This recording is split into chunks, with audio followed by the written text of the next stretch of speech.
మీకు కాలేముల గురించి కొన్ని సంగతులు తెలియజేయాలని కోరుతున్నాను. మొదటి సంగతి ఏదనగా సంఖ్యాకాండం 14 అధ్యాయము 24 వచనములో, నా సేవకుడైన కాలేబు మంచి మనసు కలిగి పూర్ణ మనసుతో నన్ను అనుసరించిన హేతువు చేత అతడు పోయిన దేశంలో అతన్ని ప్రవేశపెట్టెదను అని సెలవిస్తున్నాడు. కాలేబుకు మంచి మనసు ఉంది.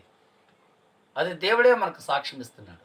ఈ దినాల్లో మనం కూడా విశ్వాసులమైన మనము, దేవుని ప్రజలమైన మనము, అలాగే దేవుని బిడ్డలైనటువంటి వారు, మరి ప్రభువైన యేసుక్రీస్తు వారి రక్తంలో కడగబడినటువంటి మనమందరం కూడా కాలేబు యొక్క మనసును కలిగి ఉండాలి. అదే మంచి మనసు.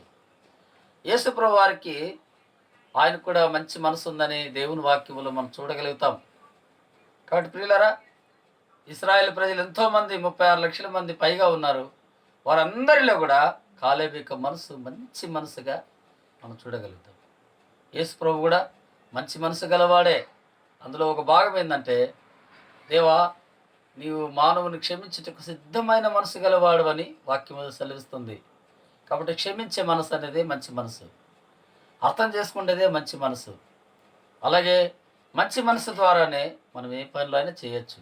మంచి మనసు ద్వారానే ప్రభు కార్యాలు కూడా మనం చేయవచ్చును. మంచి మనసు ద్వారానే దేవుని సన్నిధికి మనం చాలా దగ్గరగా ఉంటాం. ప్రభువుతో కూడా సహవాసాన్ని కలిగి ఉంటాం. కనుక మంచివారుగా మనము దేవుని సన్నిధిలో ఉండాలని కోరుతున్నాము. అలాగే కాలేబు వలె అటువంటి సాక్ష్యాన్ని మనం కలిగి ఉండాలని ప్రభు మనకు సహాయము చేయనుగాక.